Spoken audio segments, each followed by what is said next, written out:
Assalamualaikum warahmatullahi wabarakatuh. Kami dari kelompok 14 akan mempresentasikan hasil diskusi kami mengenai informasi pasar dalam analisis keuangan. Topik pembahasan kami ada 4. Yang pertama, risiko dan return. Yang kedua, risiko dan return dalam konteks portofolio. Yang ketiga, model indeks tunggal dan capital asset pricing model. Dan yang keempat, efisiensi pasar. Pengertian dari informasi pasar dalam analisis keuangan adalah informasi yang berasal dari pasar yang bisa digunakan untuk analisis keuangan. Kemudian, analisis keuangan yang pertama, risiko dan return. Di sini saya akan menjelaskan risiko dan return. Risiko adalah kemungkinan penyimpangan antara tingkat keuntungan yang sesungguhnya dengan tingkat keuntungan yang diharapkan. Sedangkan return merupakan selisih antara harga jual dengan harga beli dalam persentase ditambah kas lain, misalnya dividen. Lalu, risiko dan return terdapat pengukuran return tingkat keuntungan dan pengukuran risiko. Pengukuran return tingkat keuntungan biasanya didefinisikan sebagai perubahan nilai antara periode T plus 1 dengan periode T ditambah pendapatan-pendapatan lain yang terjadi selama periode T tersebut.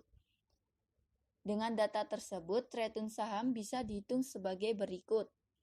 Return sama dengan 1.200 min 1.000 plus 50 per 1.000 sama dengan 25%.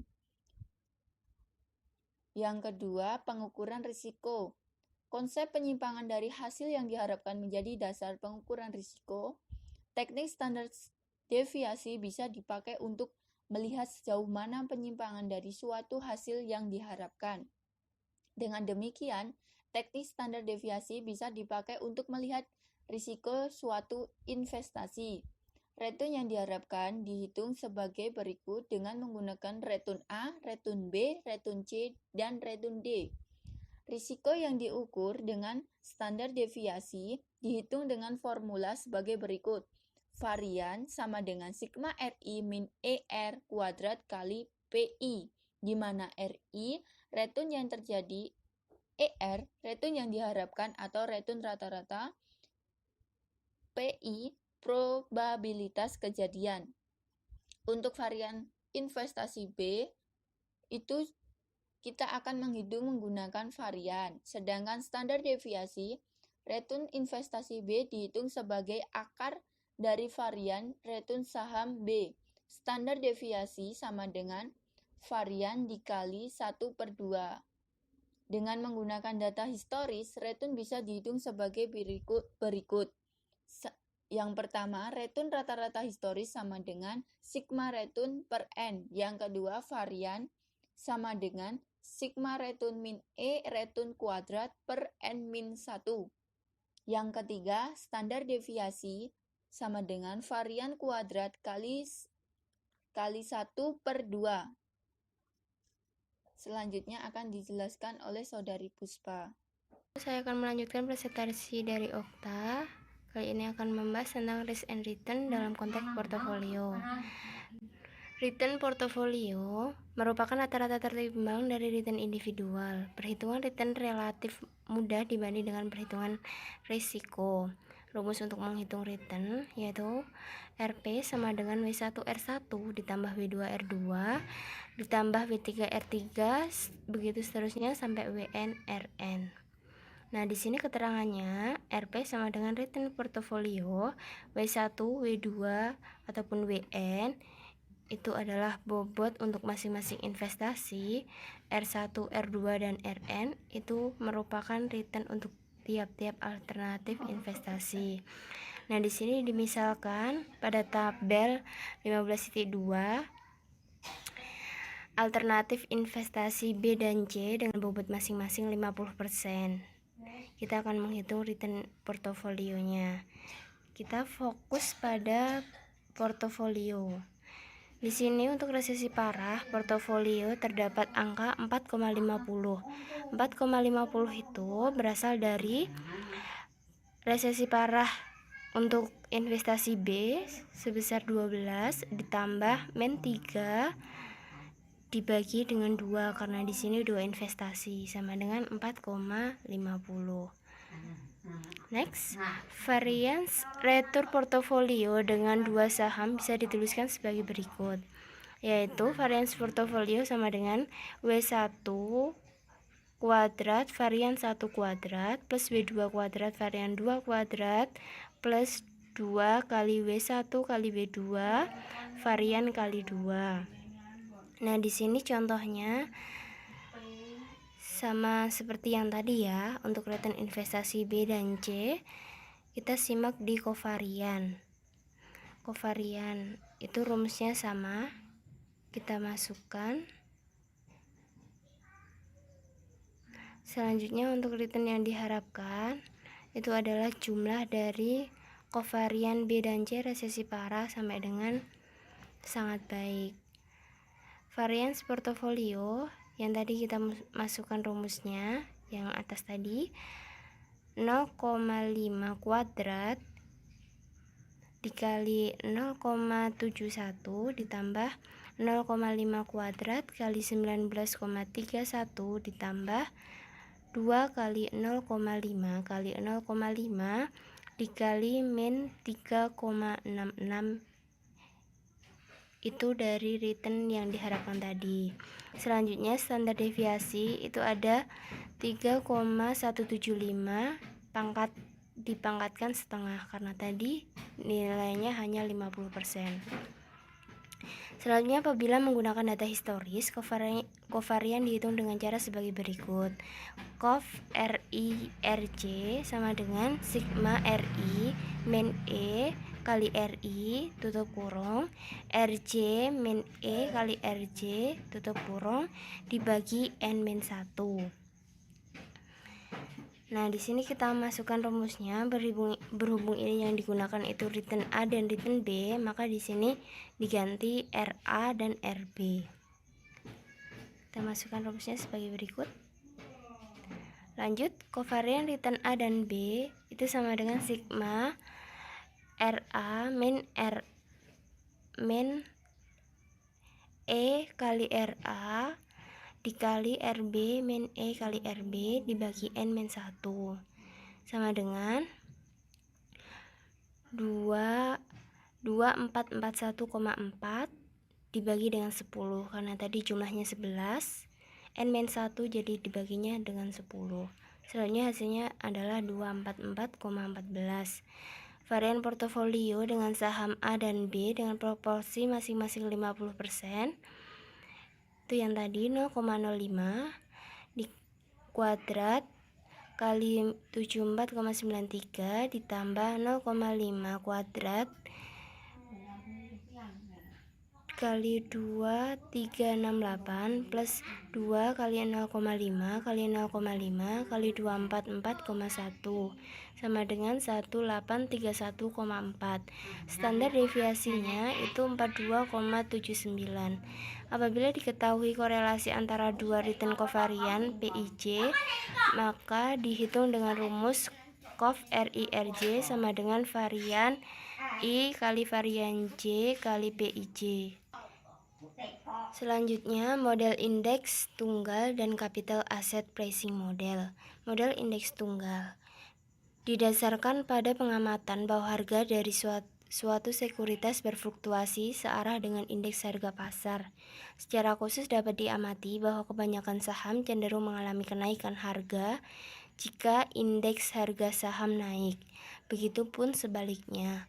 Hal ini menyarankan bahwa return dari sekuritas mungkin berkorelasi karena adanya reaksi umum atau common response terhadap perubahan-perubahan nilai pasar. Dengan dasar ini, return dari suatu sekuritas dan return dari indeks pasar yang umum dapat dituliskan sebagai hubungan RI sama dengan A kali BI kali A plus BI kali CF, di mana keterangannya RI yaitu return suatu saham, BI yaitu kepekaan return saham I terhadap faktor bersama atau common factor. Selanjutnya CF adalah common factor atau faktor bersama. Jika didistribusikan dalam persamaan rumus di atas, maka dapat didapatkan persamaan model indeks tunggal sebagai berikut. RI sama dengan AI kali BI kali RM plus EI, di mana keterangannya AI sama dengan nilai ekspektasian dari return sekuritas-sekuritas yang independen terhadap return pasar. EI itu sama dengan kesalahan residu yang merupakan variabel acak dengan nilai ekspektasinya sama dengan 0 atau EI sama dengan 0. Selanjutnya, Capital Asset Pricing Model atau CAPM itu adalah suatu metode penilaian risiko dan keuntungan aset yang didasarkan atas koefisien beta indeks risiko yang tidak dapat diverifikasi. Diverifikasi tidak bisa sepenuhnya menghilangkan risiko, akan tetapi verifikasi dapat menghilangkan sebagian besar risiko atau varians. Sedangkan risiko yang bisa dihilangkan adalah risiko sistem. Contoh risiko sistematis adalah inflasi yang mempunyai efek pada semua saham. Maka rumusnya dapat dirumuskan RI sama dengan RF plus BI kali RM min RF. Keterangannya, RF itu sebagai return investasi bebas risiko, BI itu beta saham I, dan RM itu return market atau pasar. Selanjutnya, hubungan risk and return. Secara teknis, semakin tinggi expected return, maka risk yang dihadapi investor juga semakin tinggi. Berlaku pula hubungan risk dan return adalah linear atau searah. Grafik security market line berikut menjelaskan hubungan risk dan return investasi pasar modal. Nah, dari grafik tersebut dapat disimpulkan bahwa risk and return berhubungan linear memang benar. Perhatikan garis SML. Semakin meningkat E atau RP, maka BP juga semakin meningkat. Saya Devi Anggunsari akan menjelaskan efisiensi pasar. Pasar disebut efisien jika harga mencerminkan semua informasi yang relevan. Kenapa terjadi pasar yang efisien? Investor rasional selalu memproses informasi, selalu mencari keuntungan. Banyak analis yang pandai dan agresif menjamin informasi akan selalu mengalir ke pasar keuangan. Nah, informasi baru selalu mengalir ke pasar modal karena ada dua hal, yaitu yang pertama, analis keuangan yang banyak dan pintar. Yang kedua, kompetisi antar para analis.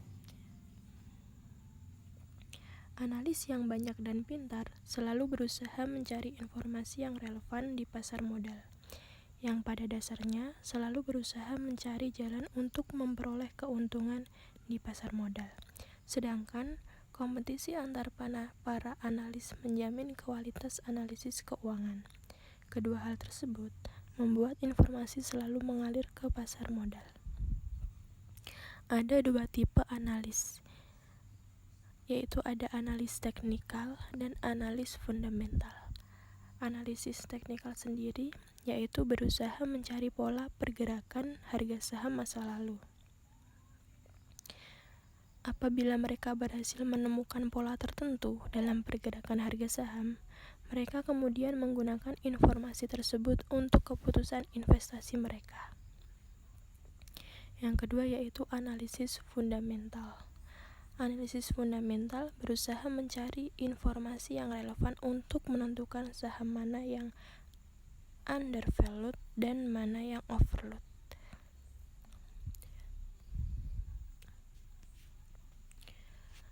Kategori efisiensi pasar. Efisiensi bentuk lemah, di mana harga saham mencerminkan informasi masa lampau. Yang kedua, efisiensi bentuk setengah kuat, di mana harga saham mencerminkan semua informasi yang dipublikasikan. Yang ketiga, efisiensi bentuk kuat, yaitu harga saham mencerminkan semua informasi yang dipublikasikan dan informasi yang privat atau tidak dipublikasikan. Implikasi pasar yang efisien. Jika pasar efisien dalam bentuk lemah, strategi investasi dengan menggunakan informasi harga masa lalu seperti analisis teknikal tidak akan menghasilkan keuntungan abnormal secara konsisten. Yang kedua, jika pasar efisien dalam bentuk setengah kuat, strategi investasi dengan menggunakan informasi yang dipublikasikan seperti analisis fundamental tidak akan menghasilkan keuntungan abnormal secara konsisten. Yang ketiga, jika pasar efisien dalam bentuk kuat, strategi investasi dengan menggunakan informasi yang sifatnya publik dan privat tidak akan menghasilkan keuntungan abnormal secara konsisten. Nah, apakah pasar sudah efisien? Yaitu dengan pengujian empiris nampaknya menunjukkan pasar sudah efisien dalam bentuk lemah dan setengah kuat, dan belum efisien pada bentuk kuat. Yang kedua, beberapa anomali pasar yang ada bertentangan dengan pasar yang efisien. Yang ketiga, teori dan bukti empiris dinamis, sehingga kesimpulan saat ini bisa berubah di masa yang akan mendatang.